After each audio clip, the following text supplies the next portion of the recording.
Hello, मैं प्रदीप कुमार आप सभी को क्लास 10th की केमिस्ट्री पढ़ाऊंगा। तो क्लास 10th की केमिस्ट्री में आप लोग अब पढ़ चुके हैं कि आवर्त तथा वर्ग की विशेषताएं। यही चल रहा है तत्वों के वर्गीकरण चैप्टर में।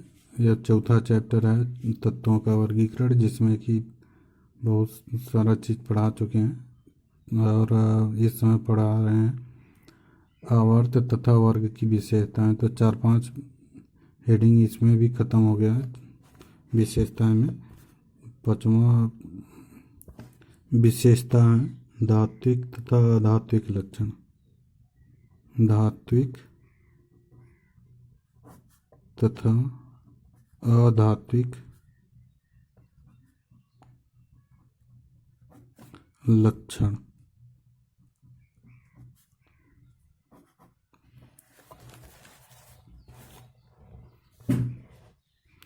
धात्विक तथा अधात्विक लक्षण में धात्विक मतलब धातु होता है, अधात्विक मतलब अधातु होगा। तो धातु किसे कहते हैं और अधातु किसे कहते हैं वह मालूम होना चाहिए पहले। तो धातु क्या होते हैं कि वे पदार्थ जो इलेक्ट्रॉन त्याग कर धनायन बनाने की प्रवृत्ति रखते हैं उसे क्या कहते हैं, धातु कहते हैं। और वे पदार्थ या वे तत्व जो इलेक्ट्रॉन ग्रहण करके ऋणायन बनाने की प्रवृत्ति रखते हैं उसे क्या कहते हैं, अधातु कहते हैं।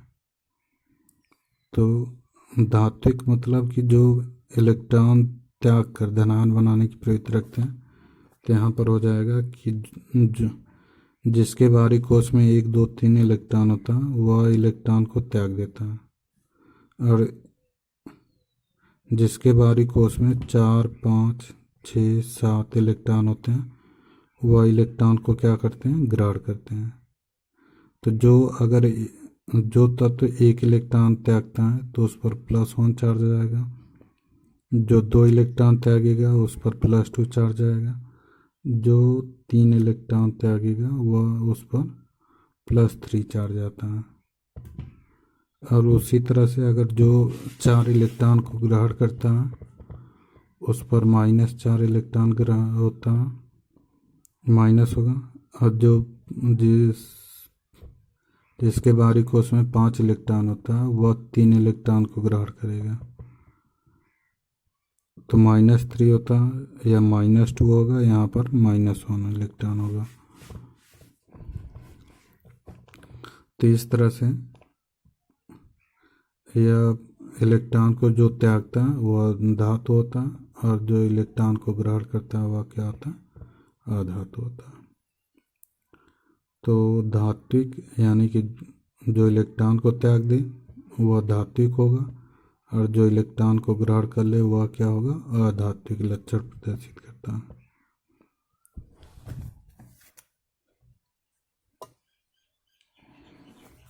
तो यहाँ पर देखते हैं कि जैसे किसी आवर्त में अगर बाएं से दाएं चलते हैं, sodium magnesium aluminium silicon phosphorus sulphur और क्लोरीन।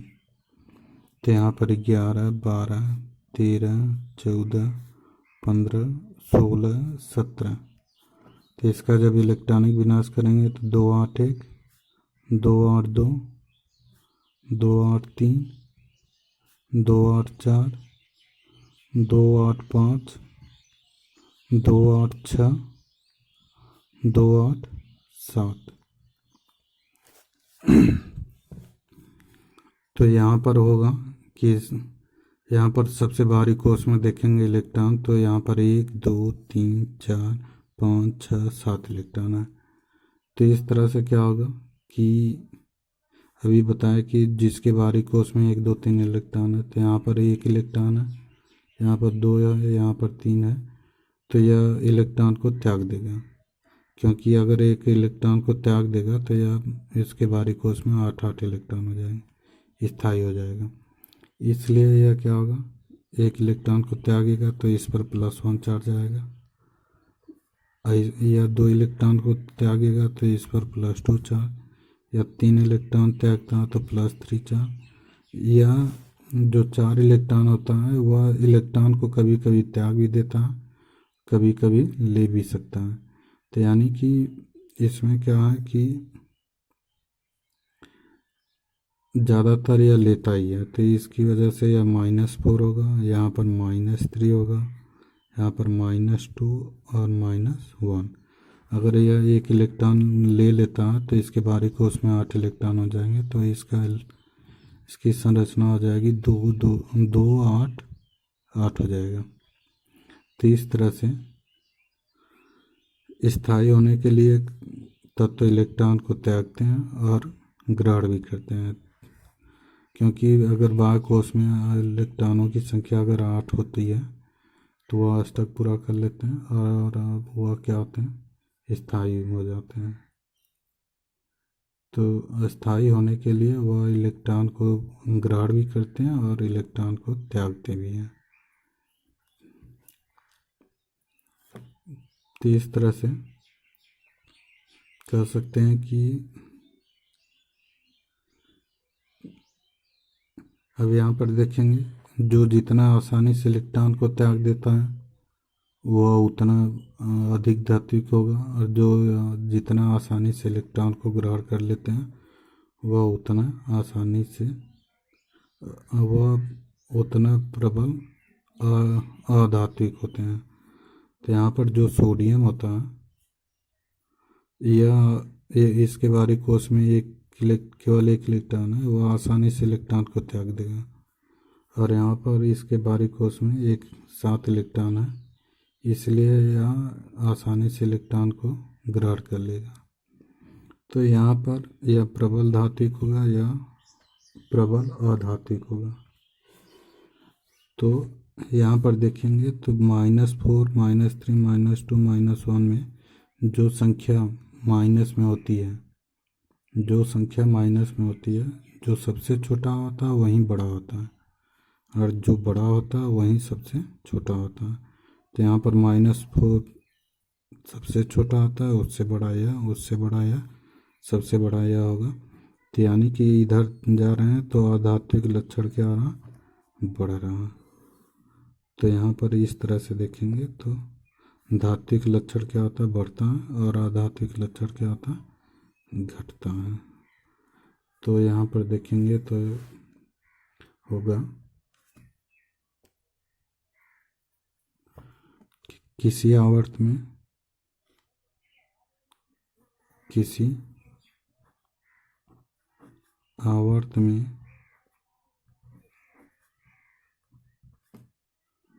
बाएं से दाएं चलने पर, बाएं से दाएं चलने पर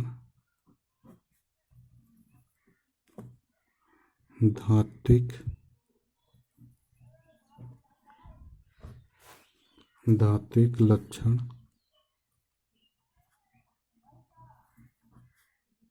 घटता है तथा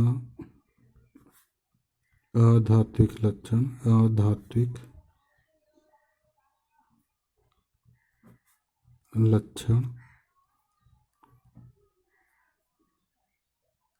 बढ़ता है,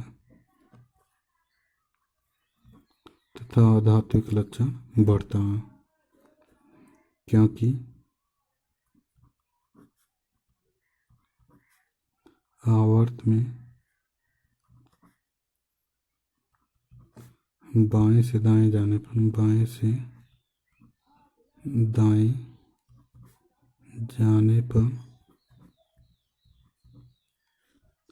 बाएं से दाएं जाने पर परमाणु त्रिज्या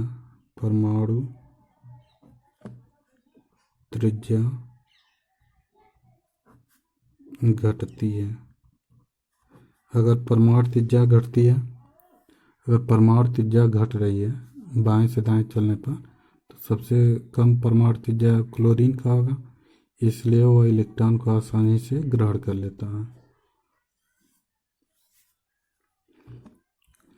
तो यहाँ पर उदाहरण देखेंगे तो जैसे sodium, magnesium, aluminium, silicon, phosphorus, sulphur और क्लोरीन में यहाँ पर इस तरह से बाएं से दाएं चलने पर धात्विक लक्षण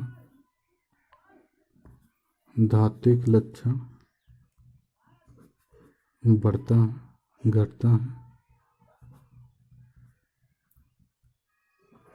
धात्विक लक्षण घटता है तथा अधात्विक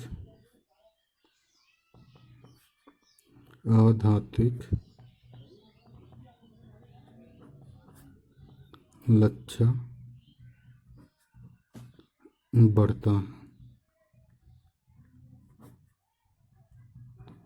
अधात्विक लक्षण बढ़ता है।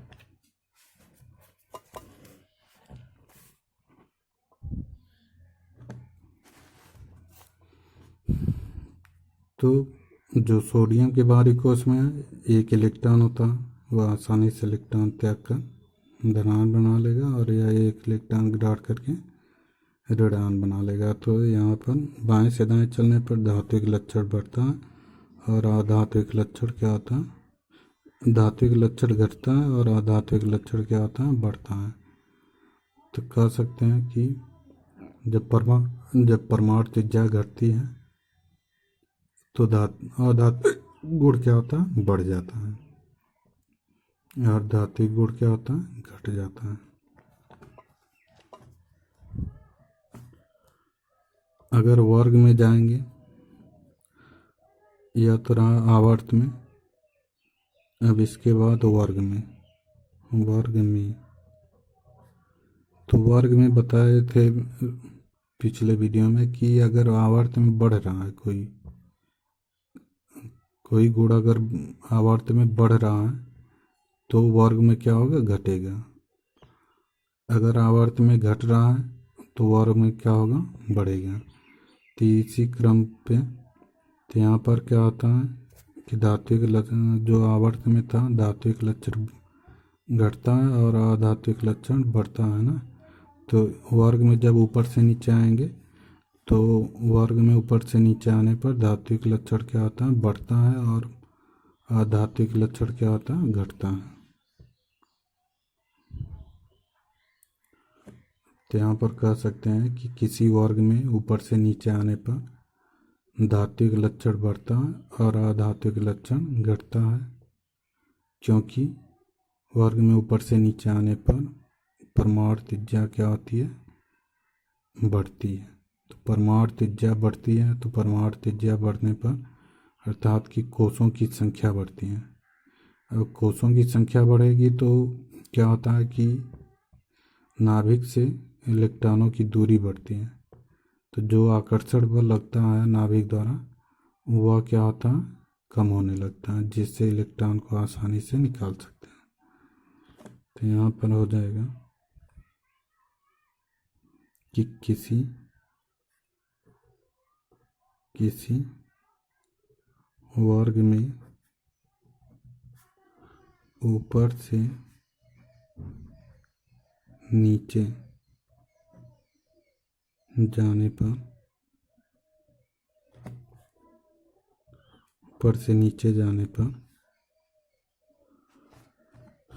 धात्विक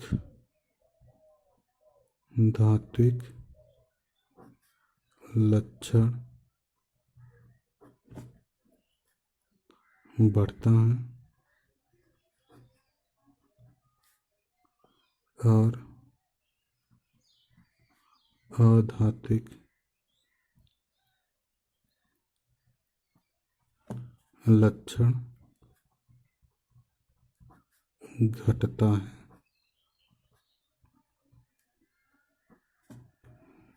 क्योंकि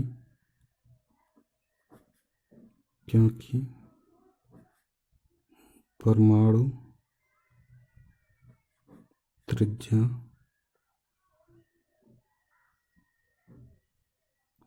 बढ़ती है,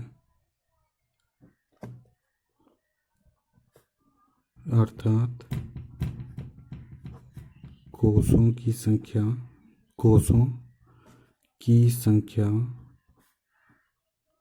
कोषों की संख्या बढ़ती है,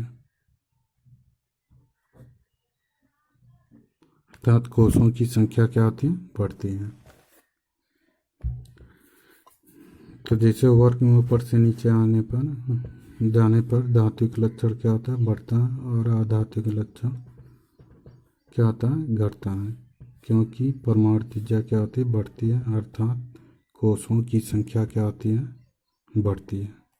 तो यहाँ पर जैसे है sodium, lithium, sodium, potassium, rubidium, इस तरह से देखेंगे तो यहाँ पर इसका 3, 11, 19, 37, तो यहाँ पर हो जाएगा 2, 1, 2, 8, 1, 2, 8, 8, 1, यह हो जाएगा 2, 8, 18, 8, 1।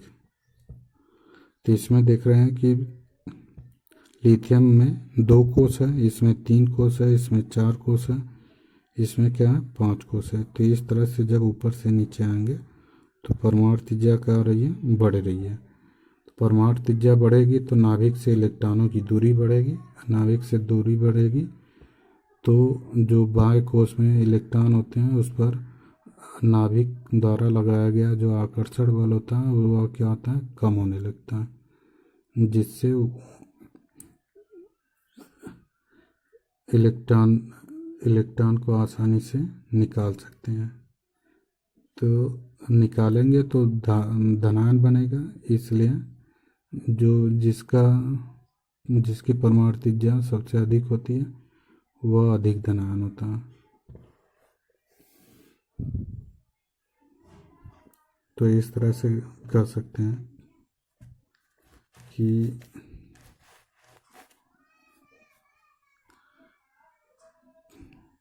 यहाँ पर जैसे लिथियम है, सोडियम है, पोटेशियम, रुबिडियम और सीजियम, यह क्या है, वर्ग में। तो यह क्या होगा, यहाँ पर लिखेंगे तो धात्विक लक्षण क्या होता है, बढ़ता है, तथा अधात्विक लक्षण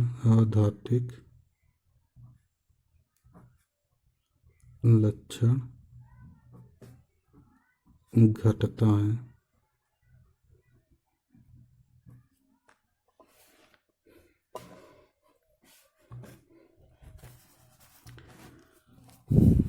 तो इसमें आप लोग देखें कि जो धात्विक और अधात्विक लक्षण है किस तरह से होगा। तो और सबसे बड़ी बात कि जो एडिंग होता है वह देखेंगे कि आवर्त में क्या हो रहा है और वर्ग में क्या हो रहा है, यही याद करना होता है, और क्यों हो रहा है वह भी जानना जरूरी होता है। तो जैसे कि यही धात्विक और अधात्विक लक्षण है, क्यों बढ़ता है क्यों घटता है उसके बारे में बता भी दिए हैं यहाँ पर, और वर्ग में भी बता दिए यहाँ पर कि वर्ग में क्यों बढ़ता है क्यों घटता है। यानी कि जब नाभिक से इलेक्ट्रॉनों की दूरी बढ़ेगी तो वह इलेक्ट्रॉन को आसानी से त्याग देगा, न कि वह ग्रहण करेगा। इस तरह से तो धात्विक अधात्विक लक्षण देख लिए।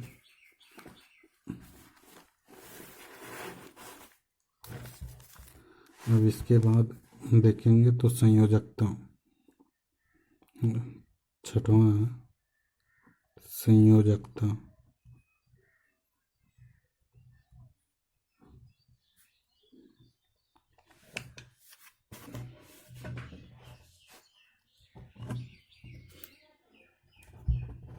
तो संयोजकता के बारे में पढ़ेंगे तो संयोजकता पहले सबसे पहले कि संयोजकता किसे कहते हैं वह जानेंगे। तो संयोजकता के बारे में मतलब कि किसी भी परमाणु के सबसे बाहरी कोष में उपस्थित इलेक्ट्रॉनों की संख्या किसी भी परमाणु के सबसे बाहरी कोश में उपस्थित इलेक्ट्रॉनों की संख्या उस तत्व की क्या कहलाती है? संयोजकता कहलाती है। यानी कि किसी भी परमाणु के अगर बाह्य कोश में जितना इलेक्ट्रॉन होगा उस तत्व की उतनी क्या होगी? संयोजकता होगी। जैसे यहाँ पर सोडियम के बाह्य कोश में 1 इलेक्ट्रॉन है तो इसकी संयोजकता क्या होगी? 1 होगी। पोटेशियम के बाह्य कोश में 1 इलेक्ट्रॉन है तो इसकी संयोजकता क्या होगी? 1 इलेक्ट्रॉन होगी। रुबिडियम के बाह्य कोश में 1 इलेक्ट्रॉन है तो इसकी संयोजकता क्या होगी? 1 होगी। अगर किसी भी परमाणु के बाह्य कोश में 2 इलेक्ट्रॉन है तो उसकी संयोजकता 2 होगी। किसी परमाणु के बाह्य कोश में अगर 3 इलेक्ट्रॉन है तो उसकी संयोजकता क्या होगी? 3 होगी। तो इस तरह से संयोजकता के बारे में जान गए। फिर देखेंगे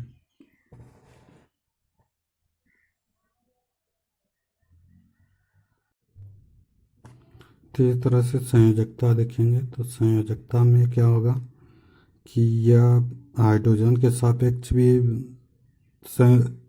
संयोजकता को देखा जाता है और ऑक्सीजन के सापेक्ष भी संयोजकता देखा जाता है।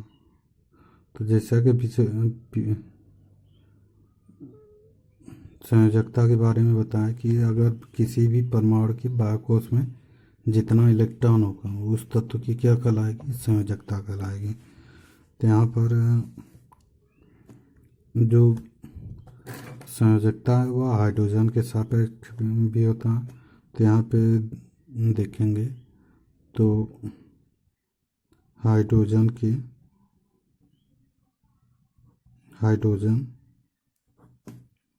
के सापेक्ष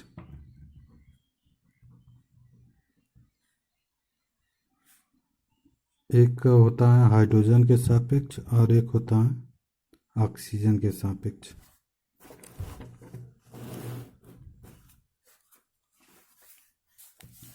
तो हाइड्रोजन के सापेक्ष देखते हैं तो यहाँ पर जैसे हो गए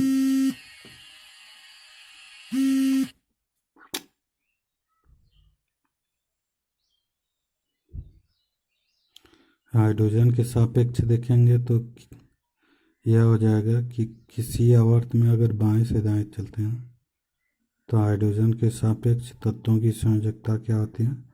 पहले बढ़ती है फिर उसके बाद घटती है। यानी कि यहाँ पर देखेंगे तो sodium hydride, magnesium hydride, aluminium hydride, silicon hydride, phosphorus hydride, nitrogen hydride, phosphorus के बाद हाइड्रोजन सल्फाइड और HCl। यहाँ पे जो संयोजकता जो लिखी जाती है तो सोडियम की संयोजकता 1 होती है और हाइड्रोजन की संयोजकता 1 होगी। तो यहाँ पर इसका गुणा है इसके पास और इसका गुणा है इसके पास, तो यहाँ पे हो जाएगा NaH। इस तरह से तो यहाँ पर देख कर बता सकते हैं कि सोडियम की संयोजकता क्या होगी? 1 होगी और हाइड्रोजन की संयोजकता क्या होगी? 2 होगी। इसी तरह से अगर मैग्नीशियम Mg और हाइड्रोजन की संयोजकता लिखनी हो तो यहाँ पर मैग्नीशियम के बाहरी कोश में 2 इलेक्ट्रॉन होता है, इसके बाहरी कोश में 1 इलेक्ट्रॉन है। तो इसका गुणा यहाँ पर हो जाएगा, इसका गुणा यहाँ पर हो जाएगा। तो इसको लिखेंगे Mgh2। तो यानी कि यहाँ पर अगर पूछेंगे मैग्नीशियम की संयोजकता क्या होगी तो मैग्नीशियम की संयोजकता क्या है? 2 है। तो यहाँ पर देख कर बता सकते हैं कि संयोजकता क्या होगी।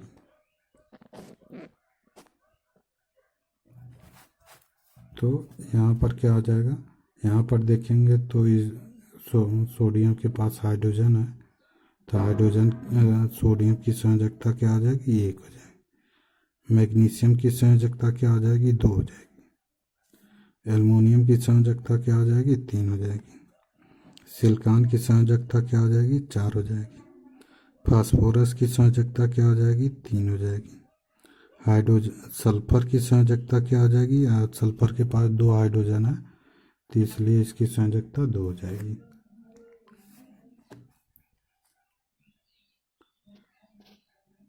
और यहाँ पर क्लोरीन के पास 1 हाइड्रोजन है तो 1 हो जाएगी इसकी संयोजकता। तो यहाँ पर देख रहे हैं हाइड्रोजन के सापेक्ष 1 से 4 तक बढ़ती है, फिर उसके बाद धीरे धीरे घटती है। तो यह आवर्त में है, तो यहाँ पर कहेंगे कि किसी आवर्त में बाएं से दाएं चलने पर तत्वों की संयोजकता हाइड्रोजन के सापेक्ष क्या होती है, 1 से 4 तक बढ़ती है और फिर उसके बाद क्या होती है, घटती है। किसी भी आवर्त में अगर बाएं से दाएं चलते हैं तो यही क्रम मिलता है। तो यहाँ पर लिख सकते हैं कि किसी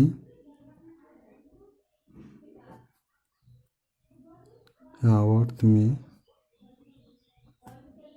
बाएं से दाएं चलने पर बाएं से दाएं चलने पर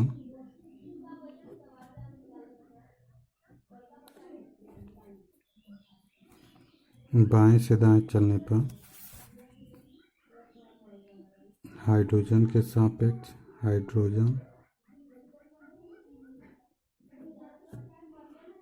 सापेक्ष तत्वों की संयोजकता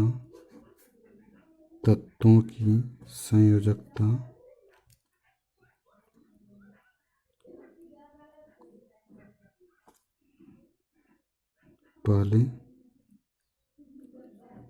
1 से 4 तक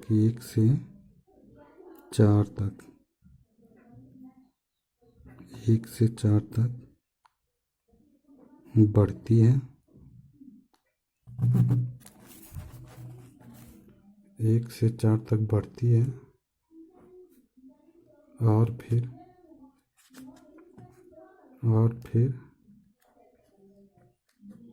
क्रम से घटती है। यानी कि 1 से 4 तक बढ़ती है, फिर उसके बाद क्रम से क्या हो जाएगी, घटती है।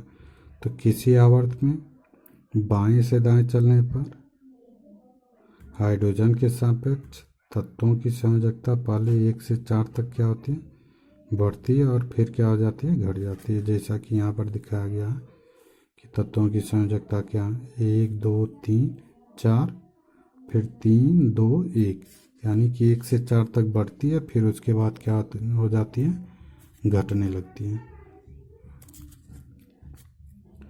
तो इस तरह से यह था आवर्त में।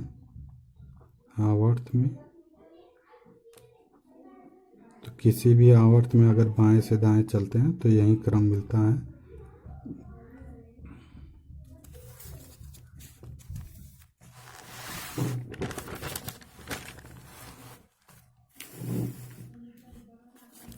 तो इसी क्रम में अगर वर्ग में देखेंगे, तो वर्ग में क्या होता है, नहीं, अब ऑक्सीजन के सापेक्ष देखेंगे। ऑक्सीजन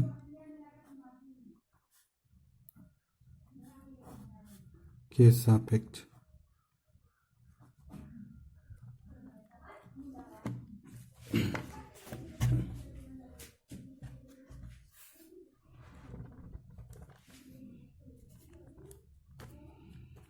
अब ऑक्सीजन के सापेक्ष देखेंगे तो यहाँ पर हो जाएगा कि किसी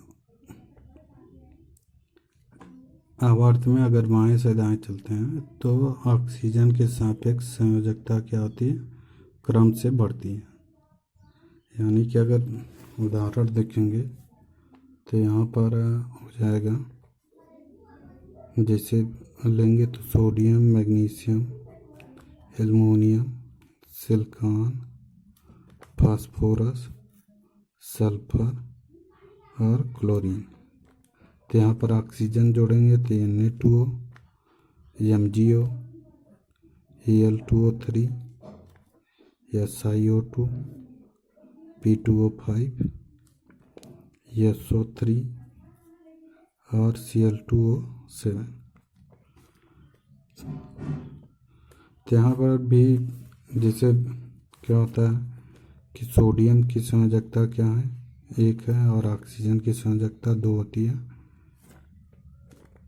तो इसका गुणा यहाँ पर करेंगे और इसका गुणा यहाँ पर, तो यहाँ पे Na2O हो जाएगा।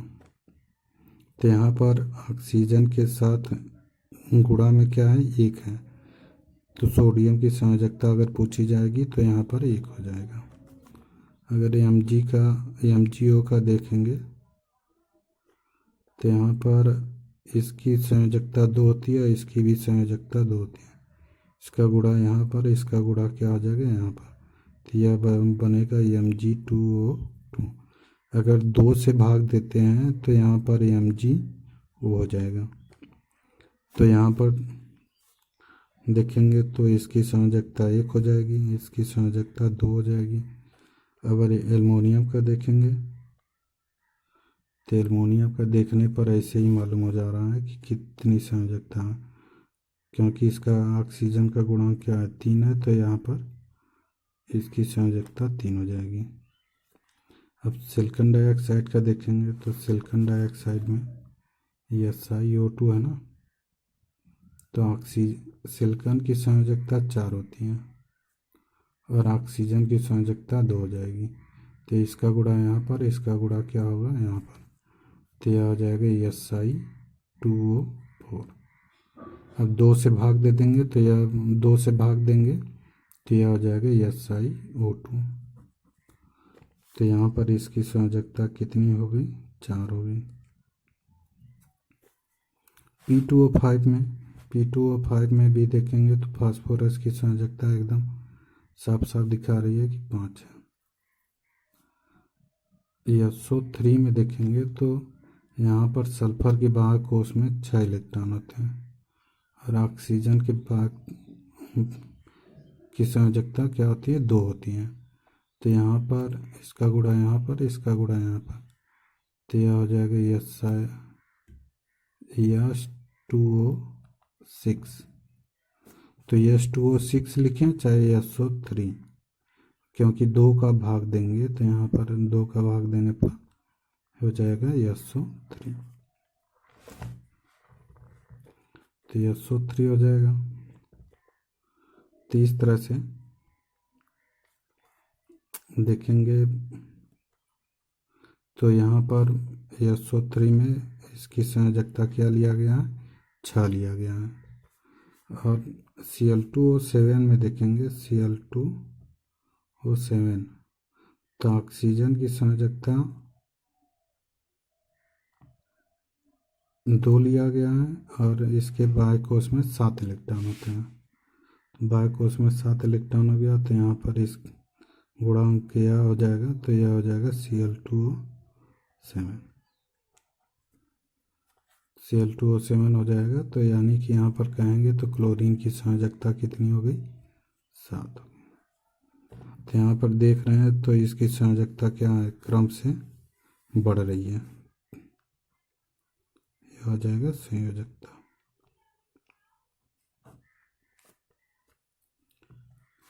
तो कुल मिला के कहेंगे कि किसी आवर्त में अगर बाएं से दाएं चलते हैं तो तत्वों की संयोजकता क्रम से क्या होती है, 1 से 7 तक बढ़ती है। 1 2 3 4 5 6 7।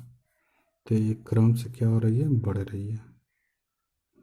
तो इस तरह से हाइड्रोजन के सापेक्ष पहले बढ़ती है फिर उसके बाद घटती है, लेकिन ऑक्सीजन के सापेक्ष देखेंगे तो क्रम से क्या होगा, संयोजकता बढ़ती है।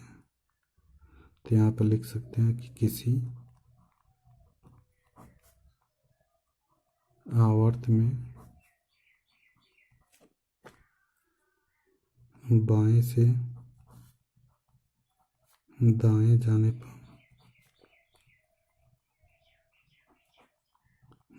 पर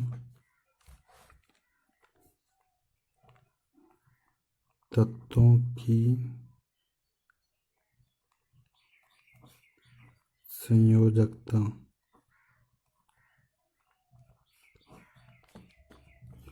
तत्वों की संयोजकता ऑक्सीजन के सापेक्ष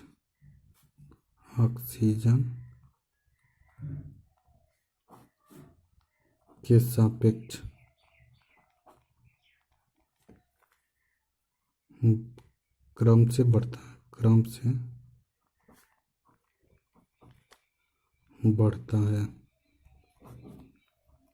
क्रम से क्या होता है, बढ़ता है।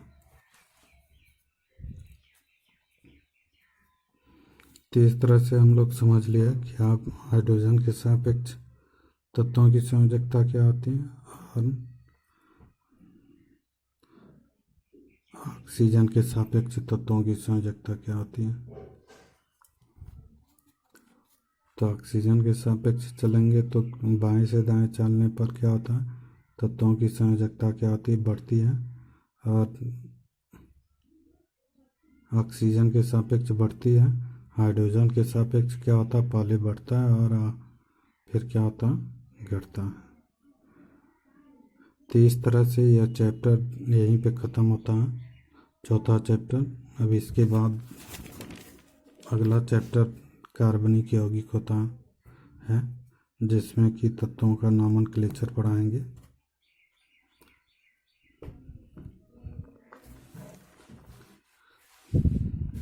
Thank you.